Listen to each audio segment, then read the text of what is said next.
नीलाम्बुजश्यामलकोमलाङ्गं सीतासमारोपितवामभागं पाणौ महासायकचारुचापं नमामि रामं रघुवंशनाथम् अतुलितबलधामं हेमशैलाभदेहं दनुजवनकृशानुं ज्ञानिनामग्रगण्यं सकलगुणनिधानं वानराणामधीशं रघुपतिप्रियभक्तं वातजातं नमामि।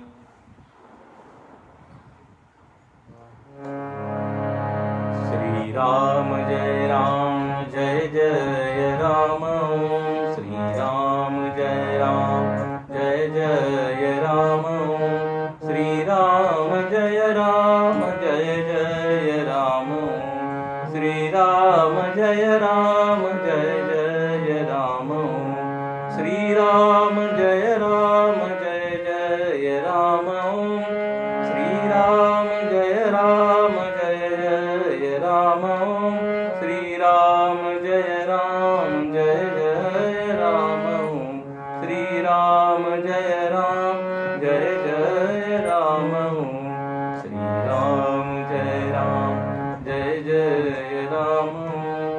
श्रीराम जय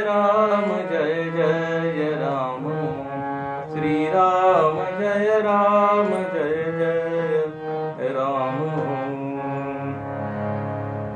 सियावर रामचंद्र की जय, पवन सुत हनुमान की जय।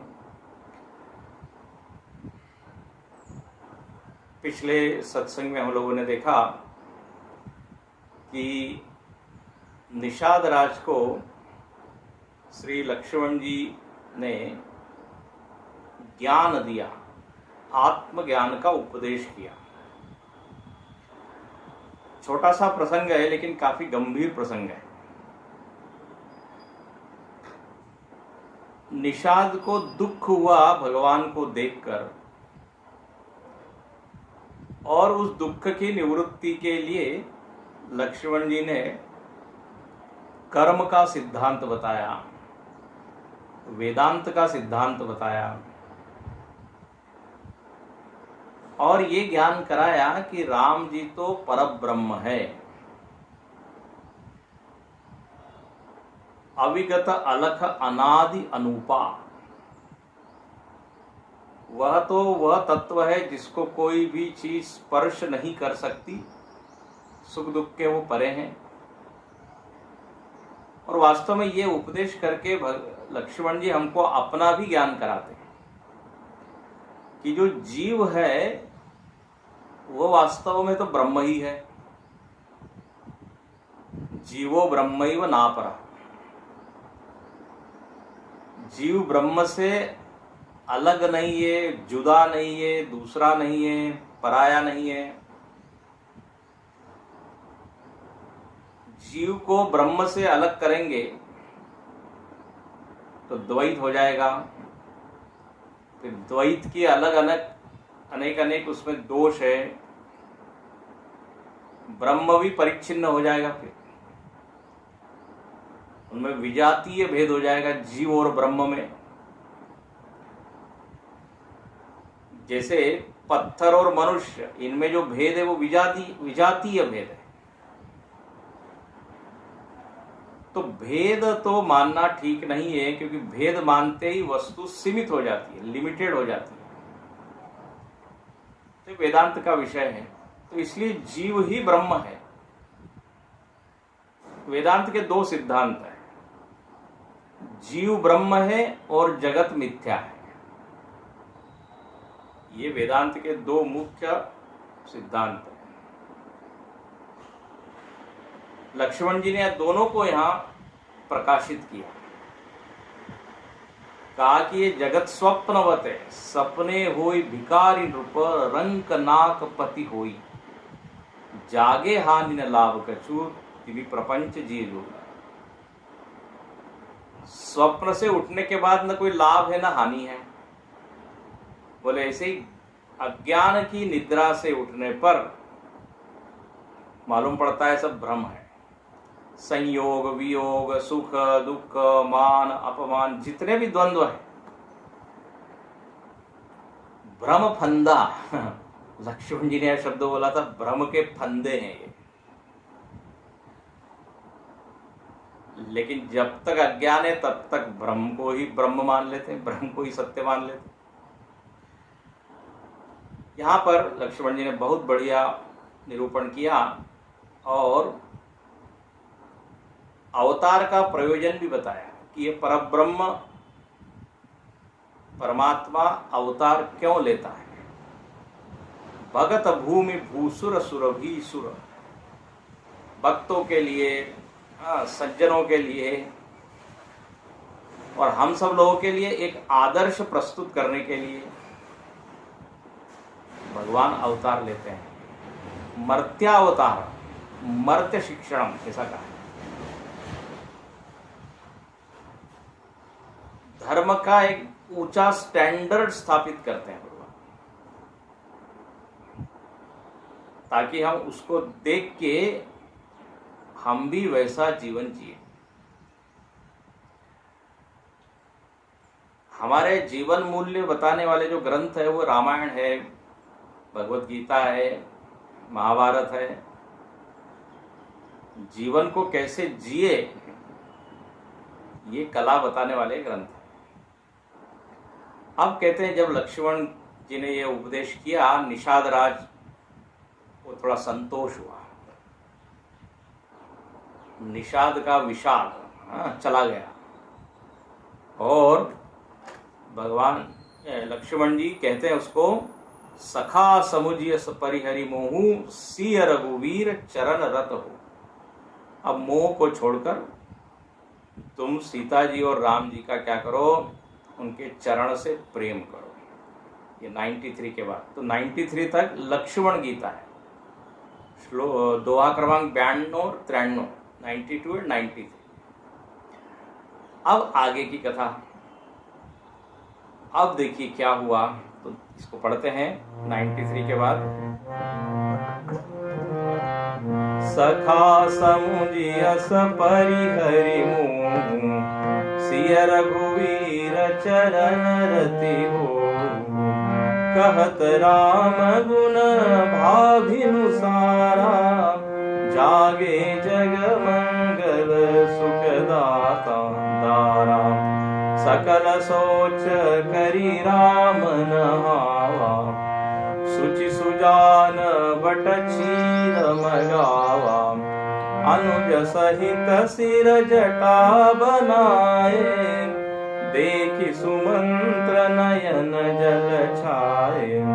हृदय दाहु अति बदन मलिना कह कर जोरी वचन अति दीना।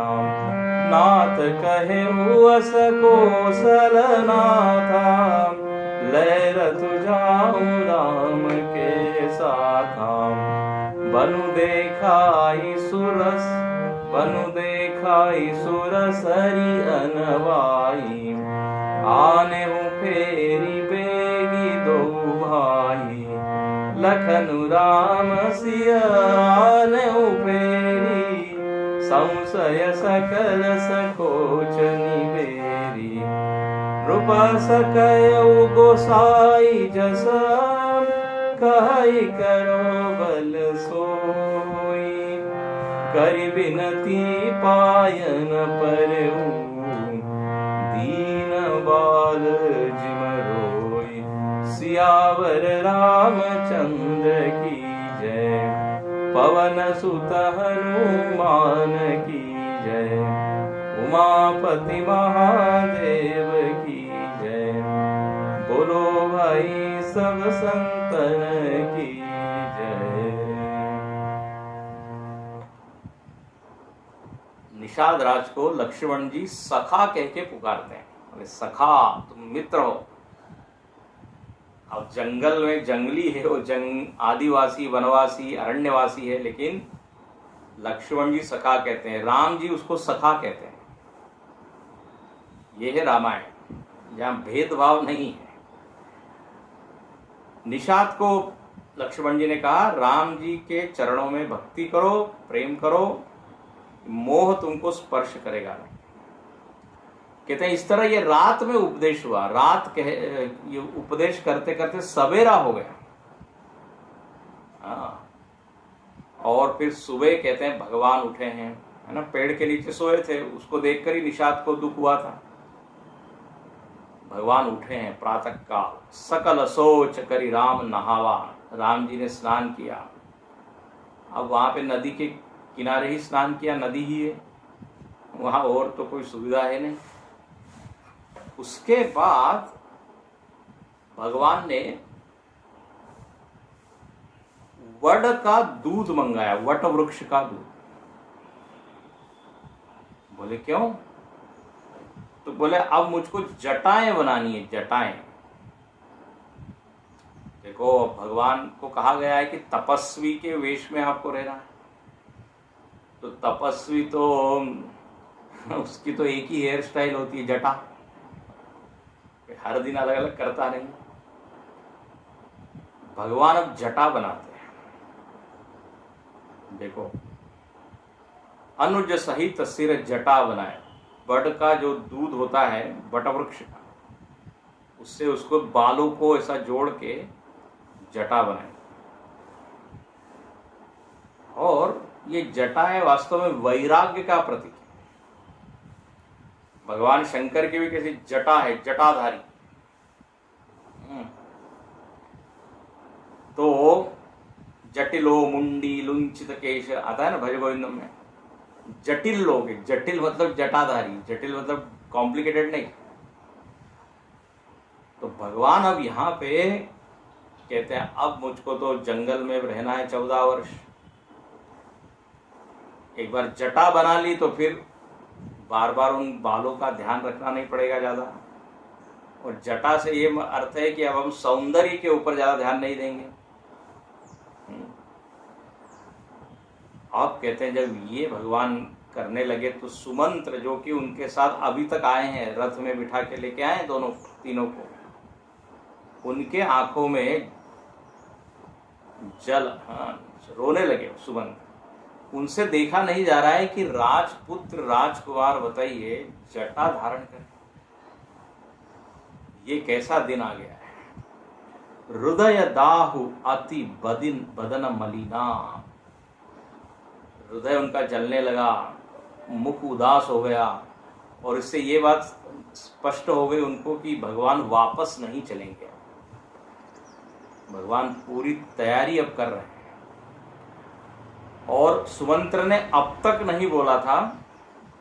सुमंत्र जी अब भगवान को बोलते हैं कि मुझको दशरथ जी ने आज्ञा दी थी। ध्यान से सुनना, आपको कथा यदि याद हो तो उसमें आया था, दशरथ जी ने सुमंत्र को कहा था कि तुम इनको ले जाओ जंगल में, 4 दिन घुमा के वापस ले आओ।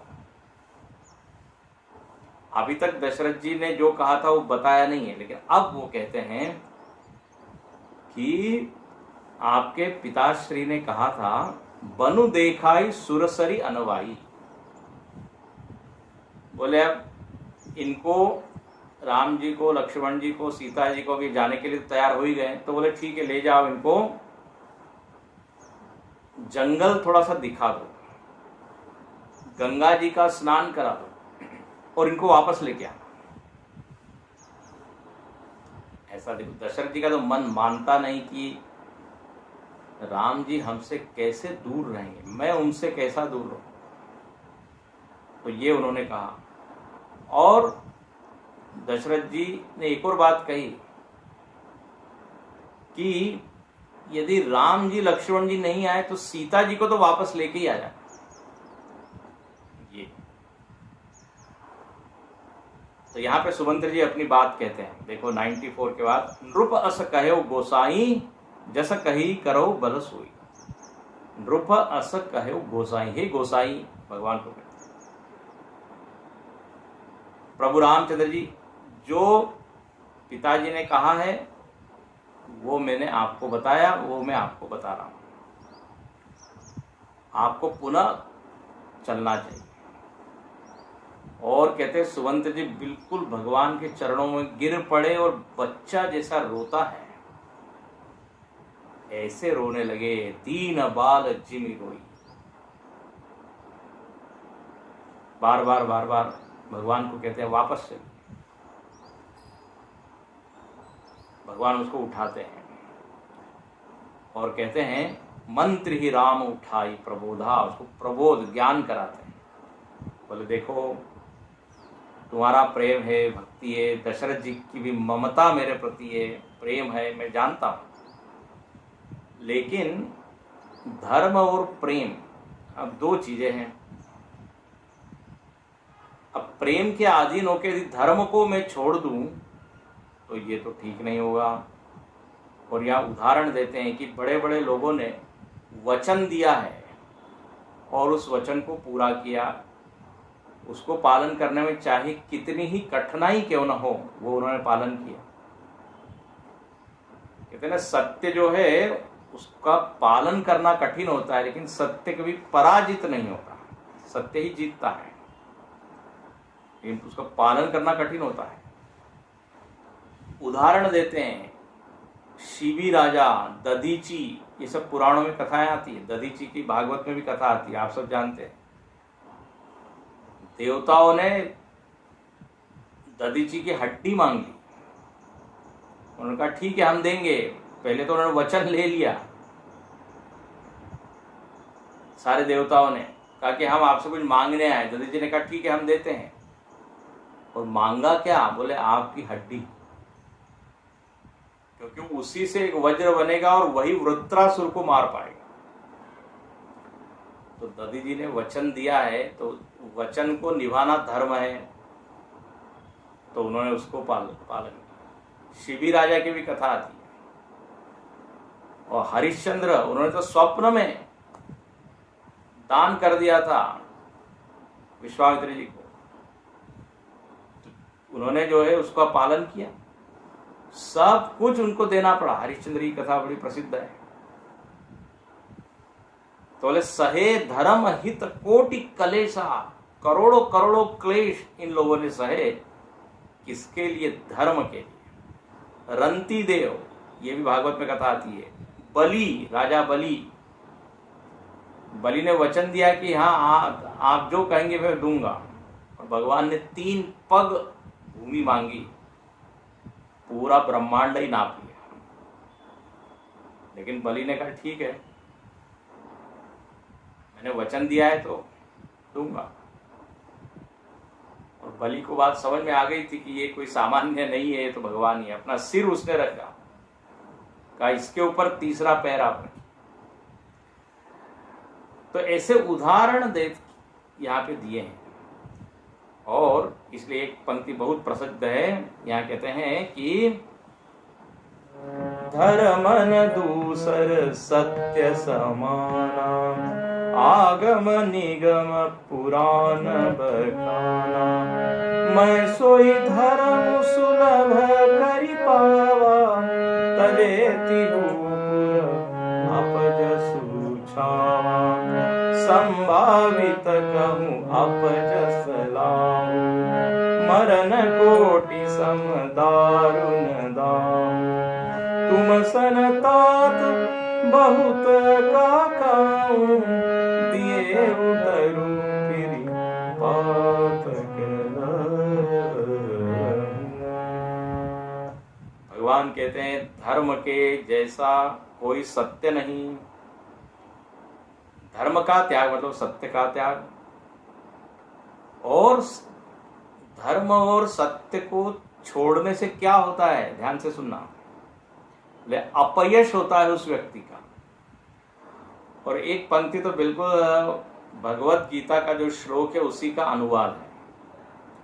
संभावित कहू अपजस लाहू,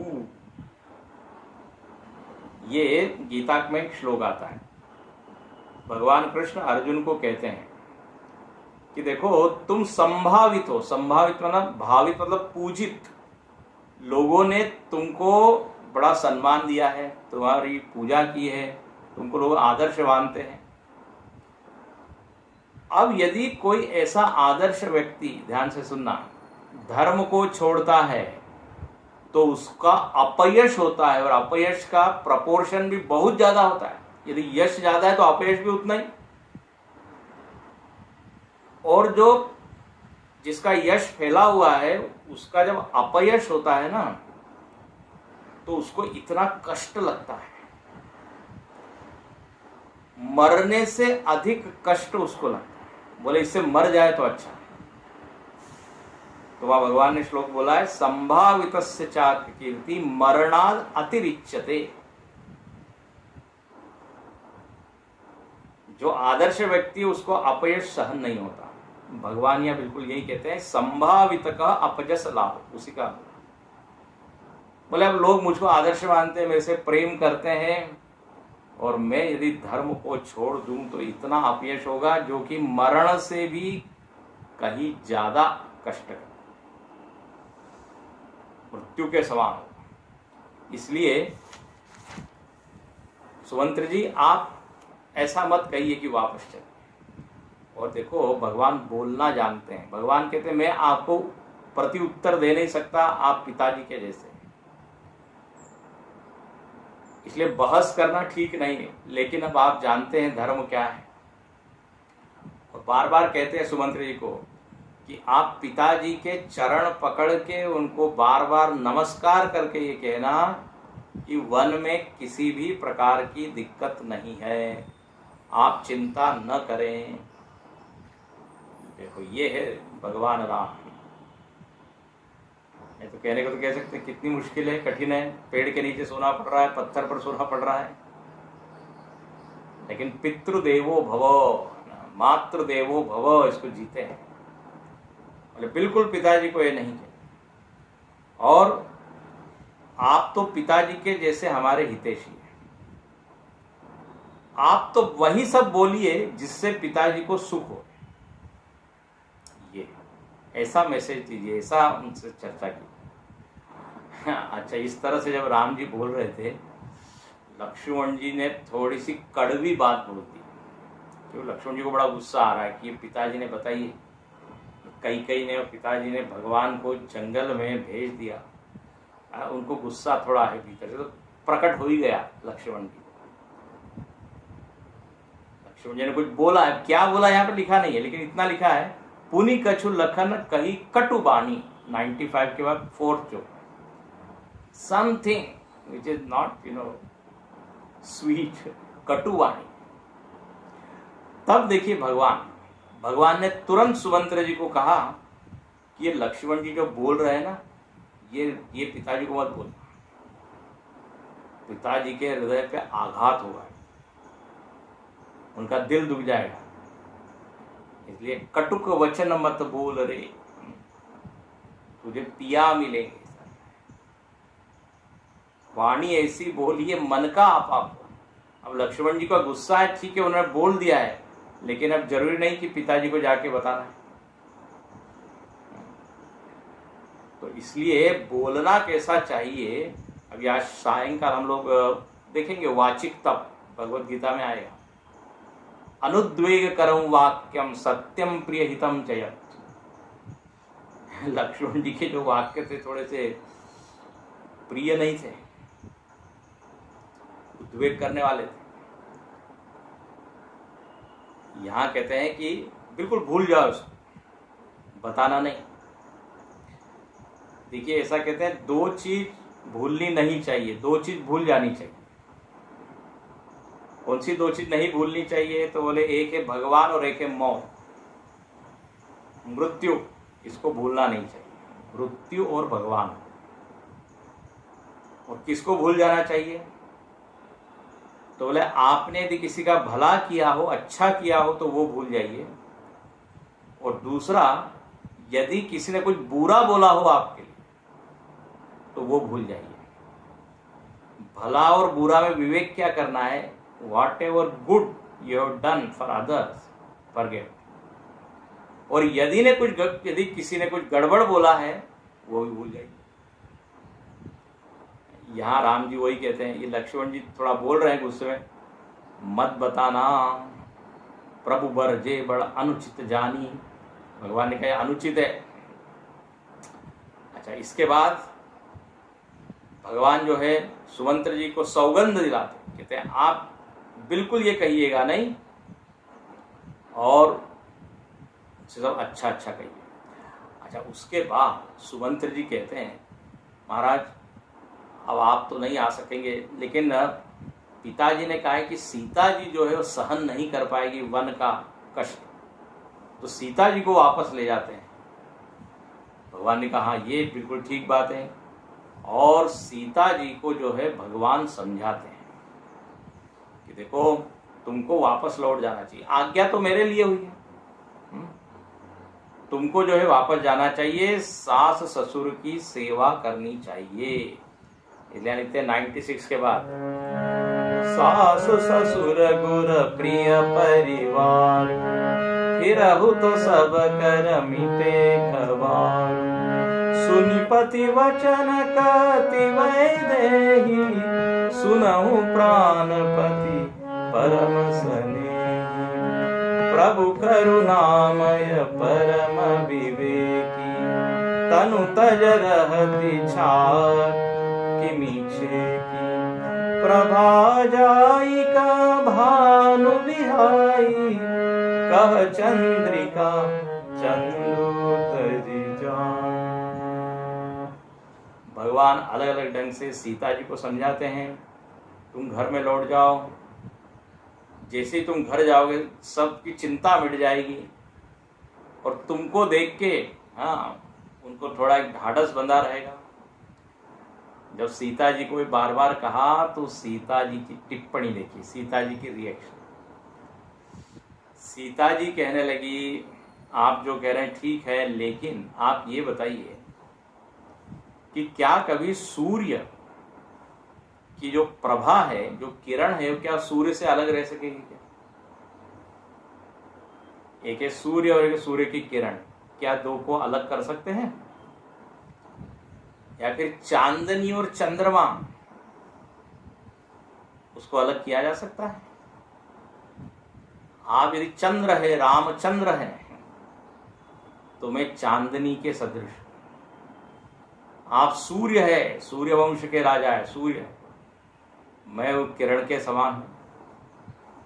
और कोई व्यक्ति होता है, धूप में जब खड़ा होता है तो उसकी छाया पड़ती है, तो क्या वो छाया को कभी उस व्यक्ति से अलग किया जा सकता है क्या? छाया स्वतंत्र रहे, शैडो। क्या सुंदर बात है। अभी पीछे हमने एक प्रवचन किया था, सिया राम दो नहीं एक, तो अभी यही सब बात आई थी। गिरा अर्थ, जिसे शब्द और जल बीच सम कहियत भिन्न न भिन्न, शब्द और अर्थ को अलग नहीं कर सकते, जल और लहर को अलग नहीं कर सकते हैं। बंदो सीता राम, ऐसे ही सीता और राम जी को अलग नहीं कर सकते। कहिए तो भिन्न न भिन्न, लगते हैं भिन्न है लेकिन है अभिन्न। तो यहां इस तरह सीता जी काफी युक्तियां देकर समझाती है कि जहां आप है, जेथे राघव तेथे सीता। गीत रामायण में गदी बाड़गुलकर जी ने एक बहुत अच्छा पद लिखा, जेथे राघव तेथे सीता। जहां राम है वही सीता है।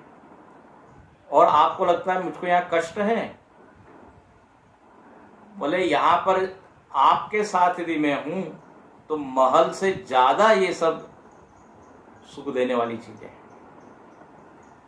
हाँ, और यहाँ पूरा वो वर्णन करती है, हम विस्तार से बताते नहीं आपको, लेकिन यहाँ पूरा विस्तार से वो कहती है कि आपके बिना सारे नाते मेरे लिए व्यर्थ है।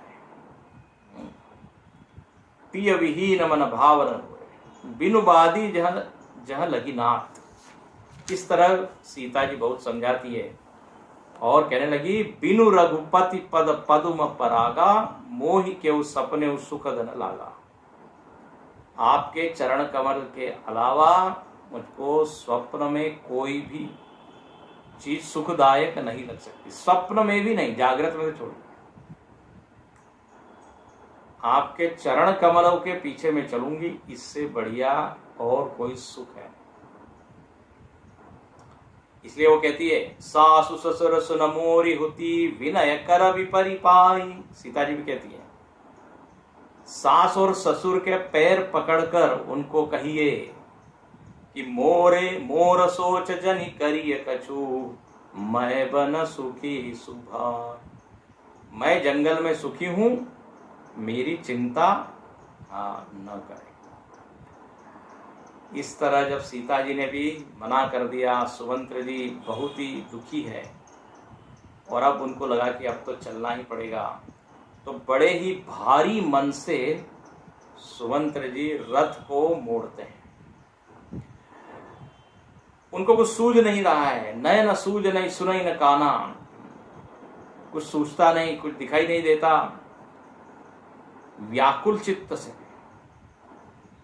आंख में आंसू है, रो रहे हैं, रथ को घुमाते हैं। लेकिन देखिए आश्चर्य, वो जो घोड़े हैं ना, घोड़े भी नहीं घूमना चाहते। 99 में देखिए, रथ हा क्यों है राम तेई, हेरी हेरी ही नाही। रथ को हाकना चाहते हैं, लेकिन वो घोड़े जो है बार बार राम जी की ओर देखते, बार बार सीता जी की ओर देखते, मानो कि वो कहना चाहते कि इनके बिना हम नहीं जाएंगे, इनको लेके ही जाएंगे। निषाद राज ये देखकर बहुत ही दुखी है, भगवान भी दुखी है, लेकिन अब धर्म है, कठिन है निभाना। दुख तो होता है अन्य लोगों को, लेकिन इसका कोई दूसरा उपाय नहीं। सुमंत्र जी ने बरबस जबरदस्ती से, पर भगवान ने जबरदस्ती सुमंत्र जी को पठाया, ऐसा वर्णन है। और स्वयं भगवान राम, लक्ष्मण जी और सीता जी गंगा जी के किनारे आते हैं। अब पैदल है, अब तक रथ में थे, अब पैदल आए हैं और यहां पे उनकी भेंट होती है केवट से। और यहाँ पे वातावरण एकदम बदलता है। अभी तक का वातावरण विषादग्रस्त है, निषाद को बहुत दुख है, सुमंत्र जी को दुख है, पशुओं को दुख है, बताइए घोड़े इत्यादि। अयोध्या में तो शोक का वातावरण है ही। तो इस रामायण में अब तक जो है दुख का वातावरण, लेकिन अब यहाँ पर जो एक प्रसंग है, केवट से भगवान मिलते हैं। ये केवट बहुत ही बड़ा भक्त है भगवान का। और केवट प्रसंग अभी अभी हमने लिया था चिन्मय मिशन मुलुंड के उस ज्ञान यज्ञ में। 3 दिन इस प्रसंग के ऊपर चर्चा हुई है। भक्त लोग इसमें बड़ा रस लेकर, बड़े मजे से, बड़े भाव से इस प्रसंग को सुनाते हैं। कहते हैं भगवान जब गंगा जी के तट पे आ गए हैं, अब गंगा जी को पार करना है। अब पार करना है तो नाव चाहिए। अच्छा, प्रायः तो गंगा जी के घाट पे यदि आप जाए कहीं भी, तो बहुत सारी नावें होती हैं, कोई भी नाव में एक बैठ जाओ। लेकिन यहां आश्चर्यजनक घटना क्या घटी, एक ही नाव है गंगा के तट पे, एक ही नाव। भगवान को बड़ा अद्भुत लगता है, बोले ये क्या बात है, आज क्या है, नाव वालों की स्ट्राइक है क्या, हड़ताल की है कि क्या बात है, कोई दिख ही नहीं रहा है। एक नाव दिखी और दूर देखा कि एक मल्लाह मतलब जो नाव चलाने वाला वो खड़ा हुआ है। तो भगवान उसको बुलाते हैं दूर से, अरे इधर आओ, पार जाना है। अब देखो, आप कहेंगे उस दिन एक ही नाव क्यों थी। ये प्रसंग जिन्होंने सुना होगा उनको मालूम होगा, कई बार ये प्रसंग हम ज्ञान यज्ञों में ले चुके हैं। हुआ ये था कि निषाद राज की सेवा ये केवट ने की थी पिछले दिनों, और निषाद राज बड़े खुश हुए थे इनकी सेवा से। तो केवट को कहा तुमको कुछ मांगना हो तो मांग लो। तो केवट ने क्या प्यारी चीज मांगी, उसने कहा महाराज आप यदि खुश हो तो एक चीज हमको दी। बोले क्या। उसने उधार रखा था, उस समय नहीं मांगा, बोले जब समय आएगा तब मांगूंगा। वो आज समय आ गया। उसने क्या मांगा निषाद से? बोले जिस दिन राम जी गंगा जी के तट पर आएंगे उस दिन मेरे अलावा किसी की नाव वहां नहीं होनी चाहिए। देखो, निषाद राज ने तो सोचा था कि भगवान को बढ़िया से एक नाव में, बड़ी नाव में बिठाएंगे, उसको सजाएंगे फूल हार इत्यादि से, फिर ले जाएंगे। लेकिन ये केवट महाराज ने तो प्लान ही चौपट कर दिया। इसने कहा कि हाँ, उस दिन केवल हमारी ही नाव होनी चाहिए। अब चूंकि वचन दिया था तो वचन को निभाना पड़ा। तो केवट की अकेले की नाव है और केवट वहां खड़ा है। अब ऐसा एक दृश्य आप आंखों के सामने लाइए, और वो केवट जानबूझ के दूर खड़ा है। भगवान उसको बुलाते हैं लेकिन वो आता नहीं है। अब ये आप देखिए 99 के बाद तीसरी चौपाई। मागी नावन के बटुआना, कही तुम्हार मरम में जाना। चरण कमल रज कहु सब काई, मानुष करनि मूरी कछु हई। छुअत शिला भई नारी सुहाई, पावन तेन काट कठिनाई। तरनिहु मुनि धरनी होई जाई, बाट परई मुरि नाव उड़ाई। मागी, मागी मतलब मांगना, मागी नाव। भगवान याचना कर रहे हैं, अरे केवट जरा नाव लेके आओ। अब देखो, याचना कर रहे हैं, जो दुनिया की याचना को मिटाने वाला दाता एक राम, भिखारी सारी दुनिया, ये कहा है ना। लेकिन आज उल्टा हो गया। आज भगवान के पास कुछ नहीं और भगवान मांग रहे प्लीज, अरे इधर आओ, नाव में मुझको बैठाओ, उस ओर ले चलो। लेकिन ये केवट क्या है, आता ही नहीं है। ऐसा इशारा करता है ना। भगवान जोर से भगवान को बोलना पड़ा, अरे मैं आपको ही बुला रहा हूं और दूसरे को नहीं। कहता है नो, नहीं। कई बार जब हड़ताल वगैरह हो जाती है और कोई एक ही रिक्शा आपको दिखे तो रिक्शा वाला थोड़ा भाव खाता है, नहीं जाएंगे साहब, नहीं जाएंगे, इतना पैसा दो, ये करो, मनाना पड़ता है। अब यहां भी भगवान जो है आश्चर्य, अरे क्यों नहीं आ रहा है ये? अरे भाई आ जाओ, क्यों नहीं आ रहे हो? तो वो केवट दूर से ही कहता है, आपका मर्म मैं जानता हूं, आपको मैं जानता हूं, आप कौन है। बोला अच्छा, तुम पहले व्यक्ति हो जो मुझको ऐसा कह रहे हो कि मुझको तुम जानते हो, नहीं तो सभी लोग क्या कहते हैं, नेति नेति, हम आपको जान नहीं सकते। हाँ, यतो वाचो निवर्तन्ते अप्राप्य मनसा सब। जहां वाणी मन सबकी गति अवरुद्ध हो जाती है, जान नहीं पाते लोग मुझको। तुम क्या जानते हो मेरे बारे में? तुम्हारा रहस्य जानता हूं, वो कहता है, मर्म। माम तु वेदन कश्चन, गीता में तो भगवान ने कहा है मुझको कोई नहीं जानता, मैं सबको जानता हूं। लेकिन ये केवट है जो ये कह रहा है। तो भगवान पूछा, अच्छा बताओ तो क्या क्या जानते हो तुम? तो केवट कहने लगा, चरण कमल रज कहु सब कहे। बोले मुझको ज्ञात हुआ है कि आपके चरण कमल की जो धूली है वो जो है एक जड़ी बूटी है, या समझ लीजिए चमत्कार, जादू करने की उसमें सामर्थ्य है। ओ, भगवान ने कहा अच्छा ये तो मुझको मालूम नहीं, इसको सिद्ध करो। मेरे चरण धूलि में क्या है ऐसा, आखिर क्या चमत्कार और क्या जादू है? तो केवट कहता है, महाराज आपके धूलि में ये एक चमत्कार की सामर्थ्य है कि वह पत्थर को स्त्री बना देती यदि उसका स्पर्श हो जाए तो। मानुष करनी मूरी कछुआई, मनुष्य बना देने वाली ये चिड़ी, पत्थर से मनुष्य, और क्या स्पर्श उसका होता है तो हो जाता है ऐसा।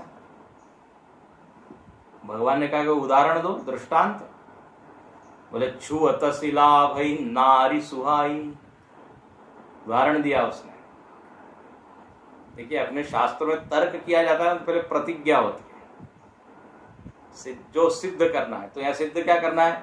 भगवान आपके धूली में जादू है, चमत्कार है, चमत्कार करने की सामर्थ्य है, ये प्रतिज्ञा सिद्ध करो। उदाहरण दृष्टांत तो बोले अहल्या। हाँ, अहल्या के वो शिला रूप में थी, आपके धूली का स्पर्श हुआ तो वो बन गई स्त्री। भगवान मन ही मन मुस्कुराते हैं। अच्छा, तो इससे क्या बोलना चाहते हैं? ठीक है चलो वो हुआ है, बट आज उसका क्या प्रसंग है, आज उसका क्या मतलब है, क्यों यू आर रेफरिंग दैट?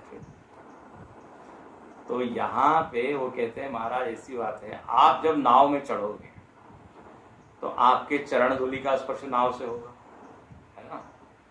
और जब ये होगा तो ये हमारी जो नाव है वो तो पत्थर से भी मुलायम है। पाहन तेन काट कटनाई, ये जो नाव है तो लकड़ी की बनी है। जब पत्थर जो है वो स्त्री बन सकता है, तो नाव को स्त्री बनने में कितना टाइम लगेगा और आपको कितना उसमें कष्ट होगा? बड़े आराम से हो जाएगा। स्वामी जी बड़ा अच्छा कहते हैं, बोले ये नाव लकड़ी की है, ये लकड़ी की नाव लड़की हो जाएगी, लकड़ी लड़की। देखो यार, अपनी जो प्रॉब्लम है, समस्या है, उसको वो सामने रखता है क्या? तो आपको नाव में बिठाने में बहुत बड़ी रिस्क है। भगवान कहने लगे अच्छा चलो ऐसी स्त्री बन जाएगी तो क्या तकलीफ क्या हो? भगवान भी जो है थोड़ा विनोद करते, मजाक करते। ये केवट जो है ना भगवान को जरा हंसाना चाहता है, क्योंकि इतना विषाद का वातावरण, थोड़ा उनका मूड बदलना चाहता है, इसलिए ऐसी अटपट बातें कर रहा है। भगवान कहते अच्छा यदि स्त्री बन जाए तो क्या क्या प्रॉब्लम? बोले क्या? अरे बहुत बड़ी समस्या हो जाएगी। क्या समस्या होगी? बोले एक तो मेरे पेट के ऊपर मानो कि आप लात मारो। बोले क्या? अरे नाव के कारण ही में क्या है, पैसा कमाता, उस पैसे से अन्न रोटी इत्यादि में लाता हूं, खाता हूं। मेरे जीविका उपार्जन का साधन ये नाव है, और वो यदि स्त्री बन जाएगी तो हो गया ना, फिर मेरा जीवन कैसे चलेगा, लाइवलीहुड। तो ये एक समस्या है। अच्छा, दूसरी क्या समस्या है? एक और स्त्री आ जाएगी, मतलब एक मेंबर और बढ़ गया। पहले ही भोजन के अन्न के पैसे के लाले पड़ेंगे, और दूसरा वन मोर मेंबर, तो है ना। पाठ परई मोरी नाव उड़ाई, मेरी नाव जो है वो उड़ जाएगी, कमाने का जो साधन है वही लुट जाएगा। यही प्रतिपाल सब परिवार, पूरे परिवार का मैं पालन पोषण इसी से करता हूं।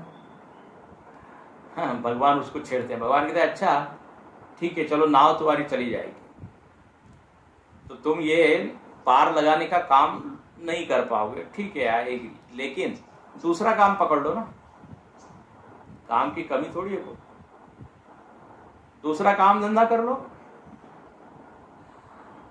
वो केवट कहता है नहीं जानो कछु और कबारू, कबारू मतलब काम, और कोई काम मैं जानता नहीं।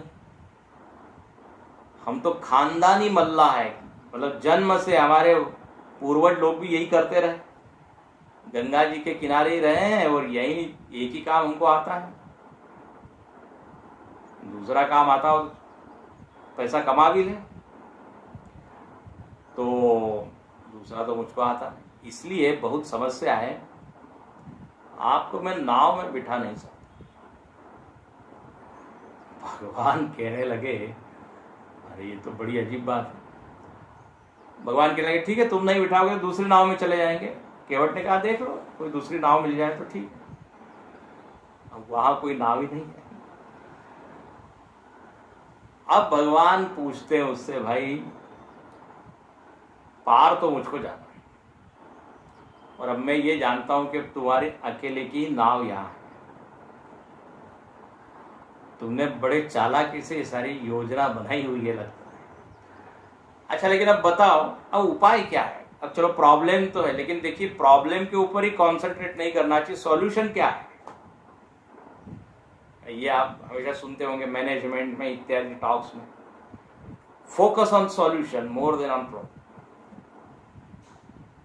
समस्या के ऊपर ज्यादा चिंतन मत कीजिए। कैसे, अब किसी कोई बीमार हो गया है तो दवाई की विचार कीजिए ना, मैं बीमार हूं उससे होने से क्या होगा। तो केवट एक उपाय बताता है। क्या उपाय है?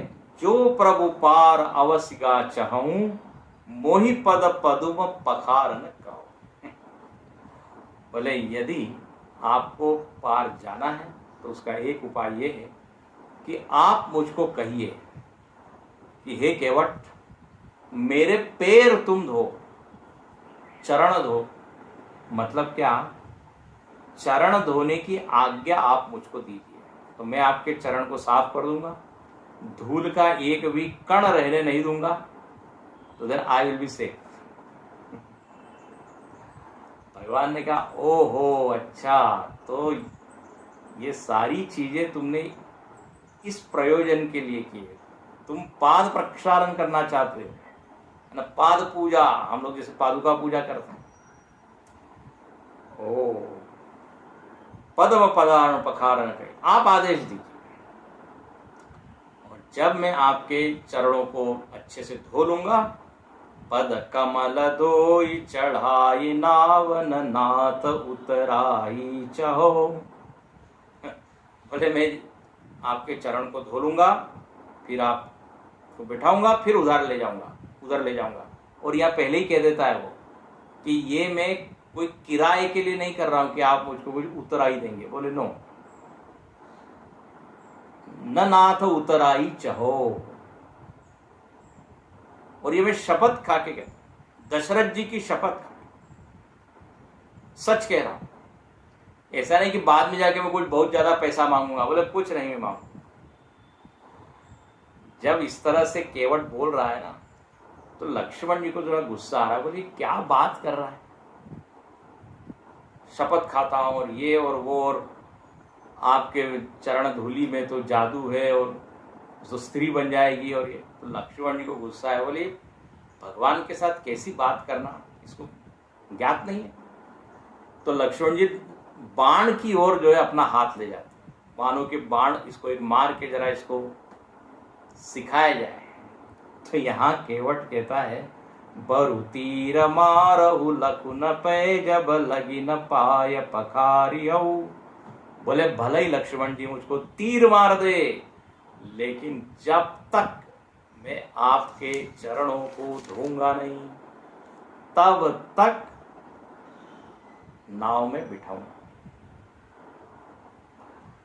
केवट के इस तरह से वचन जब सुने हैं, भगवान जोर जोर से हंसने लगे। सुनी केवट के बेन, प्रेम लपेटे अटपटे। ये भक्ति है। अब अगली कक्षा में हम देखेंगे केवट की भक्ति वहां प्रकट हुई है। देखो यहां हमने देख ही लिया, वो चाहता है भगवान के चरणों को धोना। उसके वचन अटपट है लेकिन प्रेम से लिपटे हुए हैं। अगली बार चर्चा करेंगे इस पर। भक्ति से लट्टे हुए हैं, उसमें कोई कपट नहीं है, कोई छल नहीं है, कोई स्वार्थ नहीं है। प्यार से, भक्ति से भरे हुए ऐसे वचन है। भगवान वो सुन के जोर जोर से हंसने लगे, बिहसे। जब हल्के से हंसते हैं तो तुलसीदास जी कहते हैं हंसे, जोर से हंसे, बिहसे, दिल खोल के। और तब भगवान समर्पण कर देते हैं। बोले ठीक है, ये लो मेरे पैर, अब तुम प्रक्षालन करो। अब वो प्रसंग हम देखें, बहुत ही बढ़िया आगे का जो प्रसंग है। आज हम यहाँ रुकते हैं।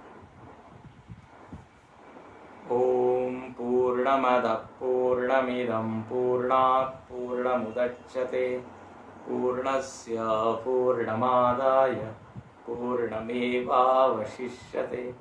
ओम शांति शांति शांति। हरि ओम। श्री गुरुभ्यो नमः। हरि ओम।